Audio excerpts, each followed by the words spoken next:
道理灿，今天咱们就聊一聊中国人真的不想生孩子了吗？其实这也是有数据可依了。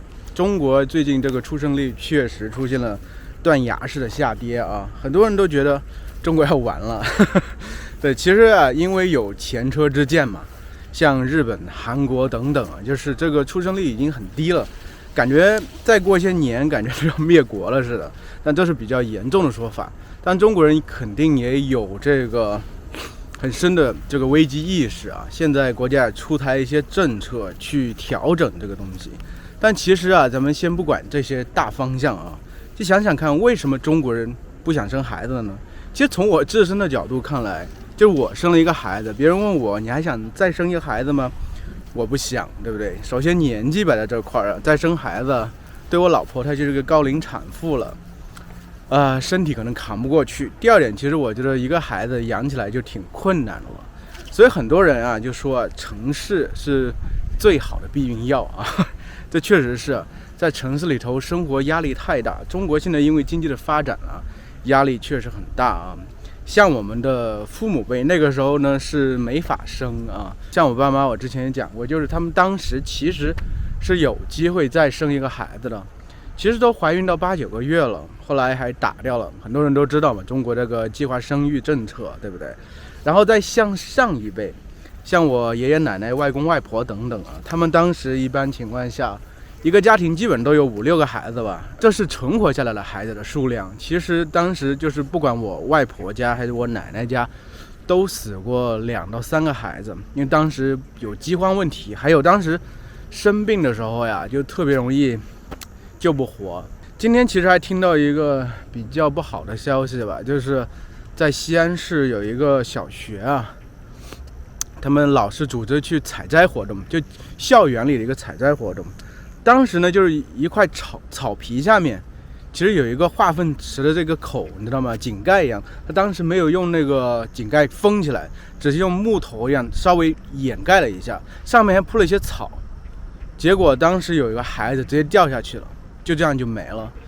其实听到这个消息，其实心里挺难受的，因为这个孩子刚好是1年级的，我儿子刚好是1年级，所以啊，特别是我老婆心情久久不能平复啊，刚才就和我一起出来散步了。我觉得就是一个孩子，就是比如说在那个饥荒年代，大家都很贫穷的时候啊，可能死1、2个孩子，可能很容易克服。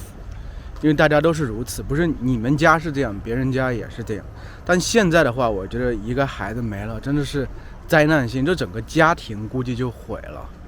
很多事情真的不敢细想啊。我现在其实好像有点跑题了，就是中国人真的不愿意生孩子了吗？其实最近啊，有些新闻啊，比如说中国一些明星，还有这个钢琴家，对不对？李云迪，我之前做视频的时候也说过啊，就是因为嫖娼啊被封杀了。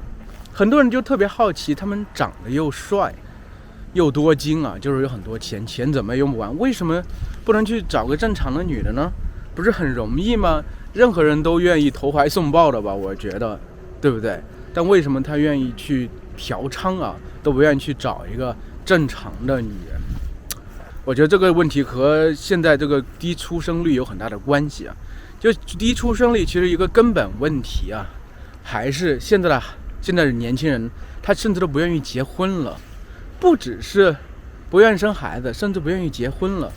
因为结婚而言，首先有经济上的考虑吧，那对他们2个而言，就是什么李云迪还有这个我说另外一个明星叫李易峰，对他们而言当然不存在这个问题啊。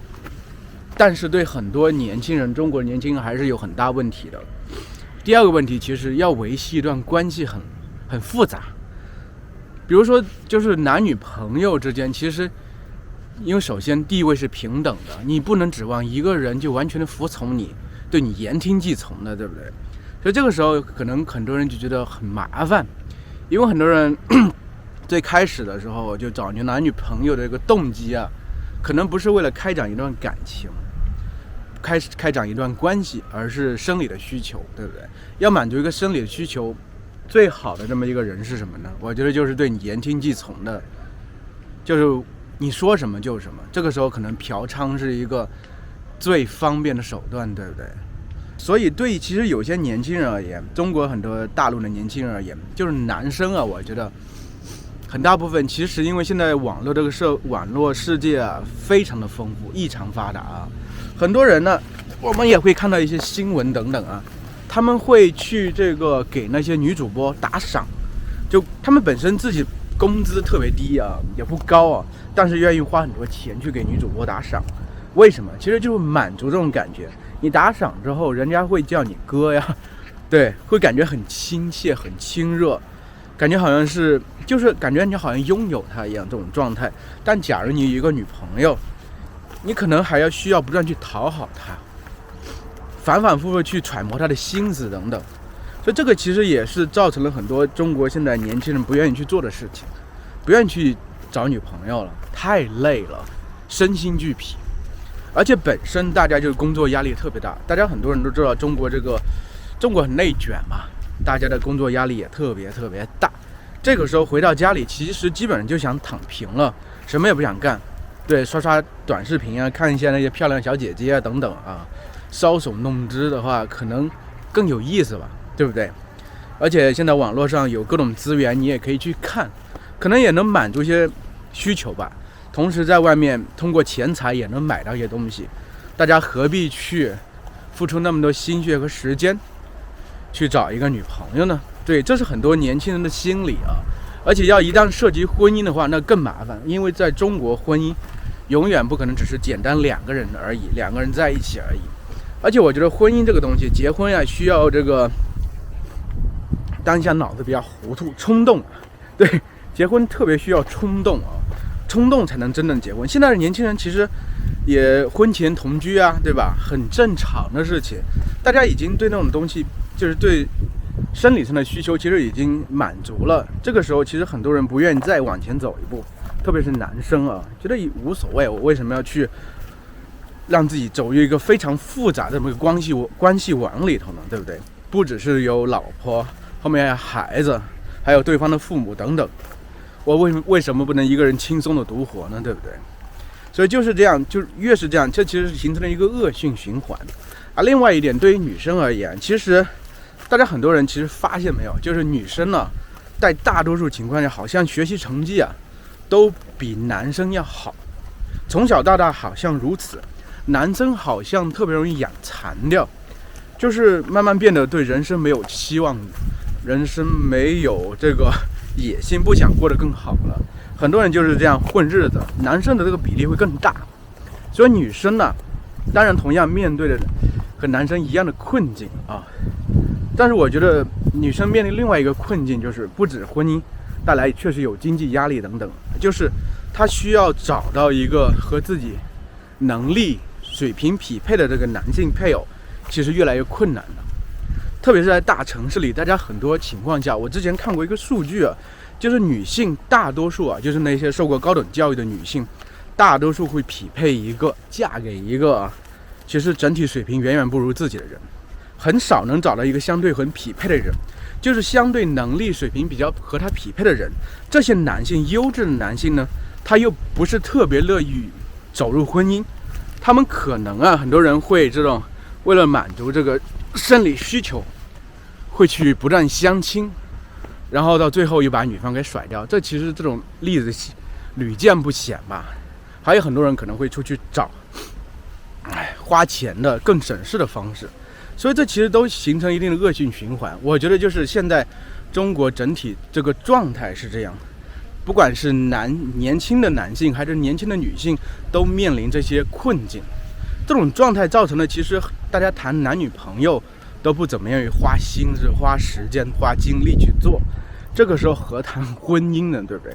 其实很奇怪，就是我儿子今年不是上小学嘛，我发现他们班呢，大多数孩子，真是大多数，可能有2/3吧，都是家里有2个孩子的。你像我表哥，他生活在一个2、3线的城市，他甚至生了第3个孩子。就说其实在中国的一些中小城市啊，西安不能算中小城市，我说就可能是前几年，就是我们这一波人呢，很多人还愿意生2胎，就是觉得给自己的孩子找个伴儿吧。而且当时政策才放开嘛，之前一直是一胎嘛，对不对？但是等我们这一波人过去之后，后面我觉得就是大多数可能只会生一胎，甚至结婚了不生孩子的也会很多，甚至完全不结婚的会更多。这样的情况它会导致中国的出生率越来越低。我觉得这几乎是一个无解的问题。虽然中国是这么一个政体，好像可以，我觉得吧，可以集中办大事儿，对不对？集中力量办大事儿。但是这个是人的思想，它已经发生了转变，人的思想是没法轻易的改变的。